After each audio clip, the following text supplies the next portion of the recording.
Hello, this is Dr. Bob again. I wanted to talk to you about why I think it's so amazing that we need to really appreciate the science behind hope, and specifically what science is telling us about how hope and our faith have a significant impact on how we process and how we do things. I want to start off by talking about this book, Amusing Ourselves to Death by Neil Postman. In the book, Amusing Ourselves to Death, he goes over and does an excellent job of explaining really quite quickly the evolutionary process that we as humans have gone through to get where we are today. And if you look at the connections of it and understand when I start talking about psychocybernetics, psychoneuroimmunology, and psychobiology, the connection to all of this is the fact that our brain is absolutely amazing. So let's talk about this from a standpoint of evolutionary of learning, moving from one type of learning system to another. Think about what we're going to see here. An oral common language developed, and now, by and large, most people have language systems they're using, communicating with each other.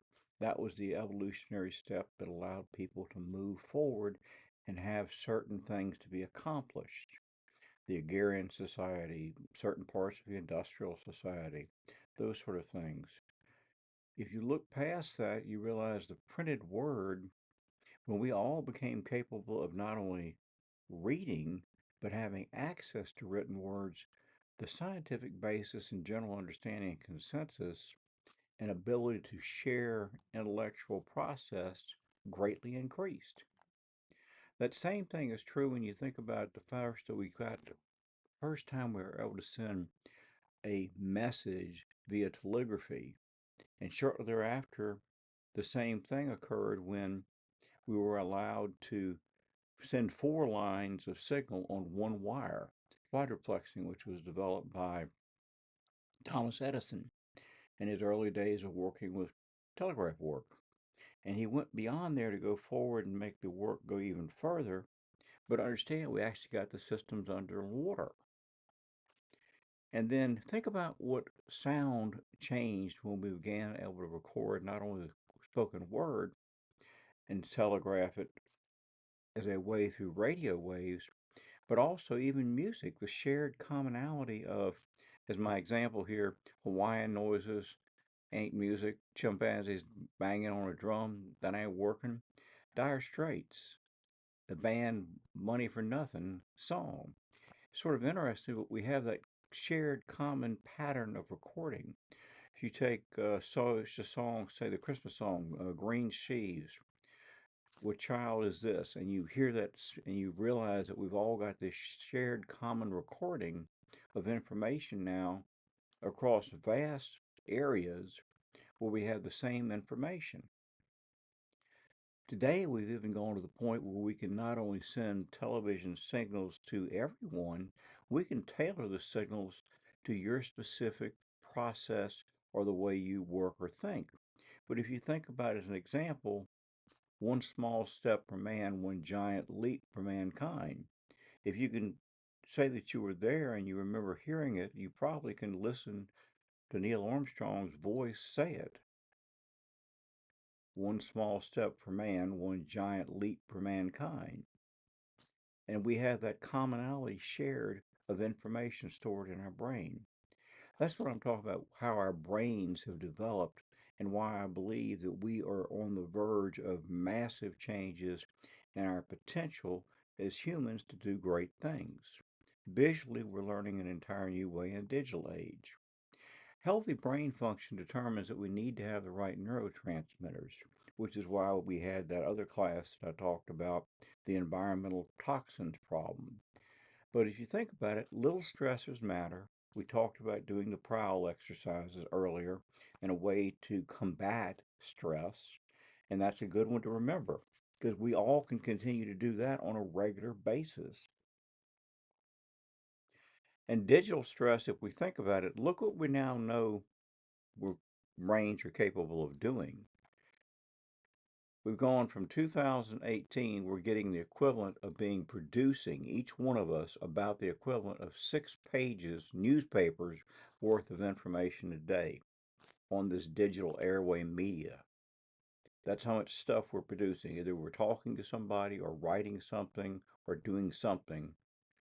And when you look back in just 1994, we were making the equivalent of about 2.5 pages. So what that means is there's been a 200% increase or 200-fold increase in the information that we're producing as individuals. So when we were younger, or when I was younger, they were talking about information was doubling every few years it had gotten to, which is astronomical. It had been every 50, every 100, every 2,000, every whatever, and that was a big thing. Now look at what we're talking about today. Eric Schmidt talks about of Google, says today we're creating in 2 days the equivalent of all the information that had been created in the world up until 2003, every 2 days. So when I tell you I am very, very optimistic that we're going to find the answers to the questions we were talking about in the toxic problems we're facing, we have the brain power. We have the intellectual capacity as humans for us collectively to come together and make some brilliant ideas and solutions. Just look at what we've done. I mean, just consider the fact that how many gigabytes apparently of data we're already capable of processing. And people says there's a cutoff at about that because we're right here at 34 and they're saying we probably can't do 74. We're probably already past that. But the point being is collectively we can work to better our situation by using the intellects that each of us provides to our groups to make this world a better place and come up with better ideas and solutions. Because what we have to realize is in our guidance system is what we lock onto a lot of times. Hope without a picture, in my case being third eye blind, as those of you are aware of, is a shot in the dark. But I tell people one of the things I use as adaptive to learning and being positive is this, using the information that's out there in science.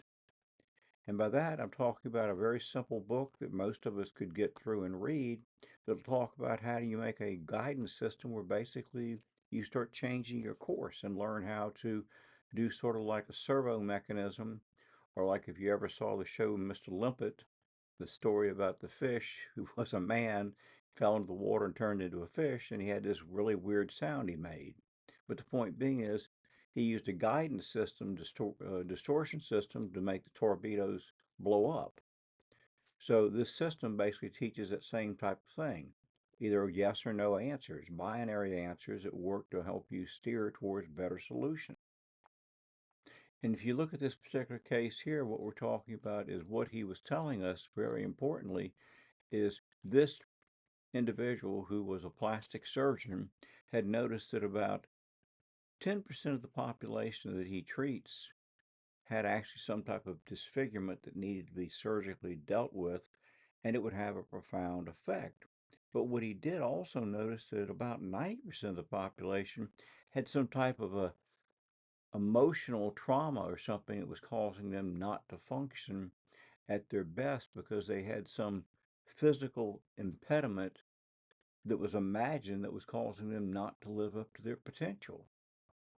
That same idea is talked about by a physiatrist, a doctor of physical medicine, and Dr. Soros basically pointed out that this breakdown in the mind function was we would displace our attention onto an ailment as a manifestation of something symptomatic in a part of our body to block ourselves from thinking about something we found stressful or traumatic.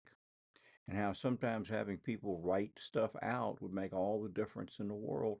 It's a very fascinating book and it's worth following because it also takes that same position that brain pathways are possible as an answer to unraveling some of the problems you see. And then the science behind hope is quite fascinating because beyond even the spiritual sense of this, realize that Hans Selye, the father of stress research, when he talked about the hypothalamus, the adrenal glands, and the thymus, not the pituitary, he was talking about that same basic mechanism of stress, but his identification was done through different things. He was looking at ulcers developing in animals, and at the time, no one knew about H. pylori bacteria, which was actually the cause of ulcers. But what they did notice is that increased acid production in the presence of this H. pylori problem, in the presence of increased reduction in something called secretory IgA because of the adrenal gland phenomena causing cortisol, which causes that secretory IgA level to go down, now making it possible for you to become infected with the H. pylori bacteria. Something we never would have imagined if we hadn't started thinking about stress, how it physiologically changes us. And then remember, even during that same time, we had Dr. Skinner talking about we don't know what's inside the black box, but we can test it, which is basically what most of our examinations have been, testing from the outside, watching and observing the required behavior. And what we've noticed is during the time of this last few years of COVID and other things going on, people adapted poorly to stress. They'd over alcohol, they'd over drink, they'd overdrug, they over medicated, and basically what they were trying to do is get dopamine receptors back up. We talked about that in the toxicology components about things we need to do to help get those naturally occurring hormones, autocoids, up in our intestines back to where we want them to be.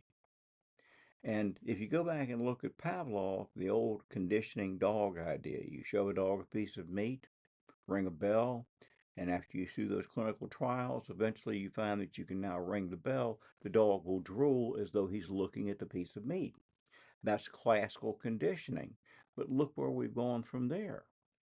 Dr. Adder took psychocybernetics and brought it an entire new level to psychoneuroimmunology, the idea of being able to condition the immune system, which is phenomenal if you think about it. Conditioning the immune system means what we think has an impact on our immune system, and he proved it beyond a shadow of a doubt. His clinical research that he did was exquisite, and it made a perfect example of exactly what we need to understand, that we have a lot to be hopeful for and what our technologies are going to be able to do. Kurt Richards is one of the first people that did psychobiology, and as a psychobiologist in the 21st century and the 20th century coming into it, things are completely different.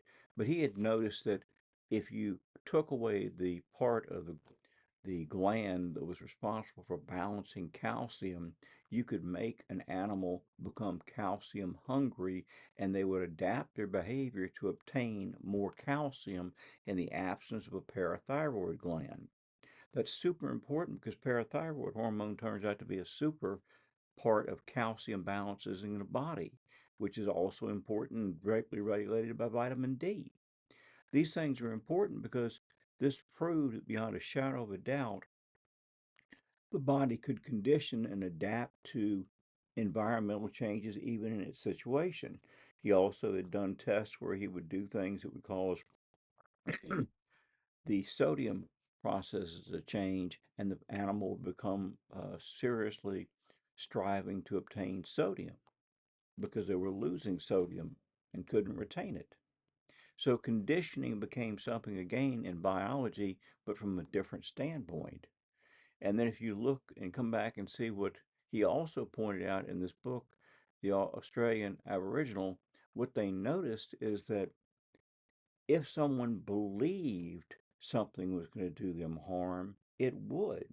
And in this case, they talked about the Aboriginal witch doctor pointing a bone at somebody, and if they believed that that bone being pointed at you would initiate a death thrall in your behavior, you die. And unless someone came back and took that curse off of that person, they would surely die. And they showed that to be an actual case. But if you remember, the other part of his other more important point out experiences was this. If you tell somebody no, a nocebo is just as strong as a placebo. And then we came back and found out hopelessness is super powerful, as so is hopeful. And learned helplessness is just as big a problem as hopelessness. And in this experiment, what they showed is this: the twice drowned rat, or twice drowned mouse, it's been called. It's been talked about on YouTube and Facebook and other places, the experiment. But one of the important consequences that you have to understand the big picture of this is what we've realized is that after this mouse that had hope because it had either been cage raised so that it had been exposed to humans and it expected to be helped because its paper got changed, its litter got changed, its food got changed, and its water bottle when people showed up, and they didn't maltreat them. They didn't expect negative consequences. So they didn't have a conditioned reflex to expect bad. They expected good. And how much ultimate good can you say when you save the mouse? The mouse is now saved. You pull him out, let him get his water, give him 3 minutes to recuperate, and throw him back in. Here's the story. The mouse was thrown in. Most of them are going down in about 5, 10, 15 minutes on average, somewhere 10 minutes, let's say. 10, 15 minutes. The second time these mice were thrown back in, they didn't go down in 5 minutes or 10 minutes or 15 minutes. Instead, some of these mice literally managed to continue to swim almost 60 hours. We're talking something equating with about a couple hundred times more. If you think about it, it's extraordinary that this particular animal would go from giving up and not giving up. So I think what we have to realize is we have potential we just haven't tapped into. Because what they found in the experiment is the mice became almost impregnable to water. They wouldn't drown. They would not give up. But we've heard this before.